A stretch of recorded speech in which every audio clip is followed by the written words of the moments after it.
Okay, so to begin talking about Chinese medicine, let's begin with the foundation, talking about yin yang. So also in Chinese called the Taiji Tu symbol. And this is the symbol here that I'm sure many of you have seen, and you've all seen, I'm sure, already being Qigong practitioners. And also it's really a universal symbol now, which is used so widely. And yet this is really a very profound symbol, which has been brought through the centuries and really explains the entire universe and how everything is made up. So it's really, really beautiful. So I want to spend a little bit of time talking about this. So where did even yin yang come from? So actually it came from the Tao, which is when before time there was that nothingness, the infinite, which is even that you can't explain the Tao in those words, because as soon as you explain it, then you're talking about something else, because you're talking about something that it can also not be. So the Tao is really when there were all that there was, so this time. And then the One, which is the Tao, gave birth to Two, which is the yin yang symbol, and this is where this was formed. This is where duality was formed. So the beginning of time, the beginning of all of creation, the beginning of everything. And so, yeah, this is a really, really beautiful way of explaining. You can see the circle around the yin yang symbol is actually the Tao, the absolute consciousness, and then the light and the dark symbolizing the yin and the yang. So the yang being the light side, so this is the white that you see, and the yin being the dark side. And you can also see that they both contain a seed of one another. So they're both not completely one or completely the other, but they're both intertransforming into each other all the time. So they're two separate halves, but together they make the whole. So this form came, originally it was first spoken about in the I Ching, the Book of Changes, by the Taoist philosopher Lao Tzu, who you can see here. And this was in 6th century BC already. So yeah, this is also the yin yang. Normally in Western terms, sometimes we say yin and yang, but actually it's yin yang because they're two complete whole, two halves which make a whole. So this is the Chinese symbolizing form of them. And yang is always seen as the sunny side of the hill. This is the positive polarity. Yang is bright, it's the sunshine, it's active, it's dry, it's warmth, the strength, the masculine aspect, the dominant, the more creative, dynamic form. And yin is seen as the shady side of the hill, the negative polarity, the dark, the moon, stillness, wetness, coolness, more gentle, feminine, receptive. So this is really the two forms that are continuously changing into one another. Okay, so there's 4 main aspects to yin yang to understand. And one is that yin yang are opposites. But however, this is always relative to one another.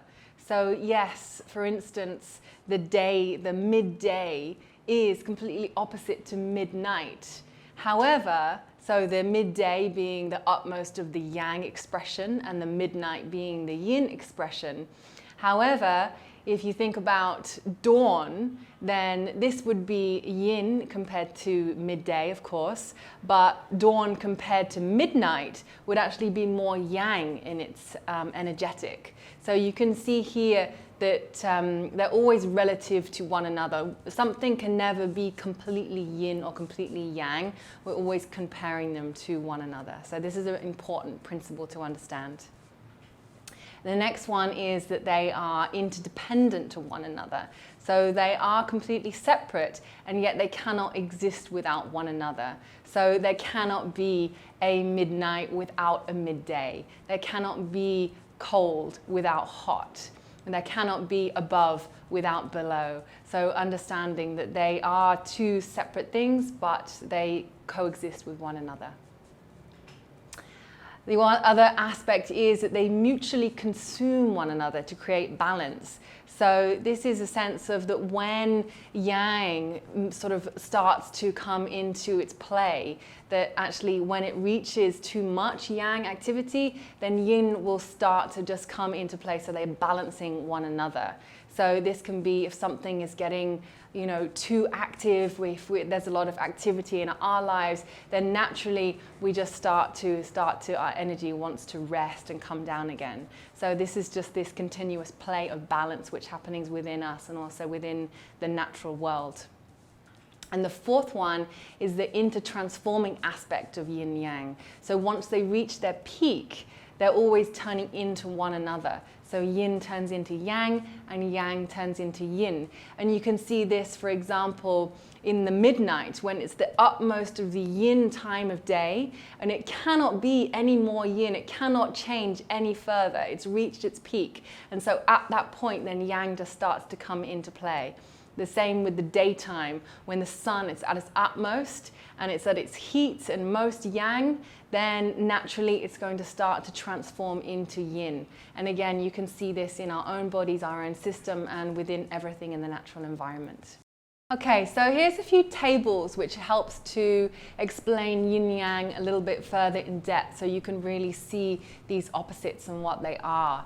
So here you can see that we're talking about yin yang in nature. So yin being dark and shade and rest, as we spoke about, and yang being light and sun and brightness and activity. Also, yin is seen as the west, and this is because the sun actually sets in the west. So this is where naturally the day, the energy is turning more yin, and yang is seen as being the east because this is where the sun is rising. The same being yin is the north because that is the colder area of the planet, and the south being the warmer aspect. So yin yang in its qualities. So yin is more material, it's more dense, and yang is more immaterial because it's more active, it's transformational. Yin produces form, and yang is producing more energy because it's this activity. So yeah, yin is matter and yang is energy. And yin is also seen as that contraction, and yang is the expansion. Yin is always descending and yang is rising. Yin is below and yang is above. And this also connects into the body system, which we're going to go into a little bit further. So talking about yin yang in the body, this is important to understand in your practice as well. We often talk about yin yang channels and yin yang areas of the body.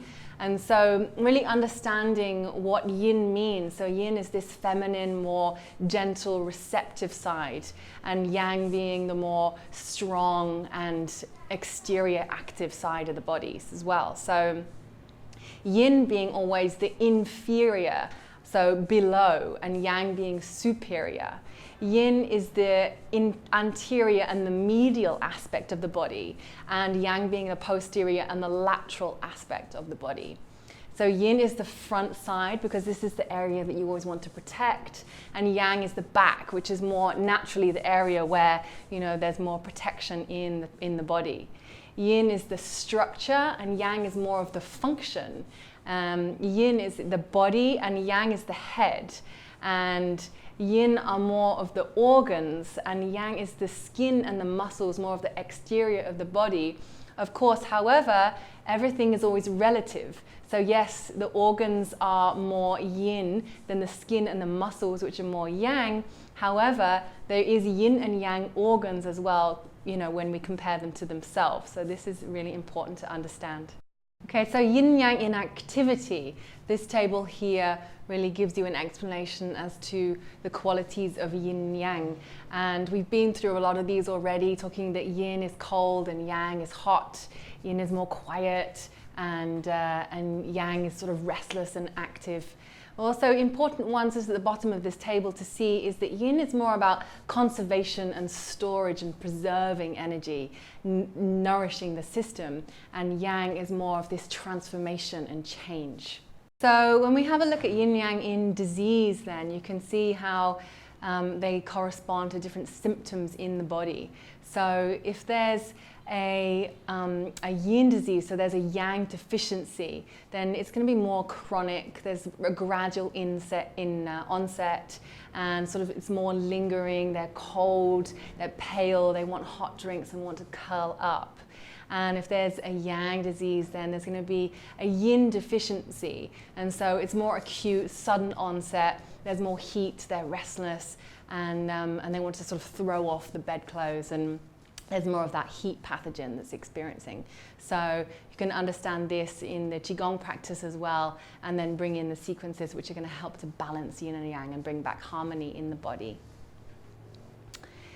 So talking about yin yang in the organs, which is a very important one to understand. So we're going to be talking about these a lot throughout these slides and through this conversation, but just really introducing this to you now here. So yin organ is the heart, and its pair is the small intestine, which is the yang.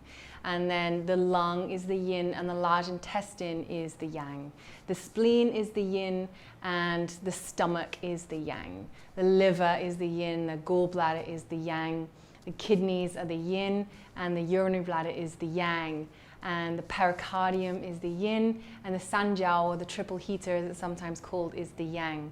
Also the conception, or the ren, is yin, and the governing, or the du, is the yang. So understanding what these mean then. So the yin organs are also called the Zang.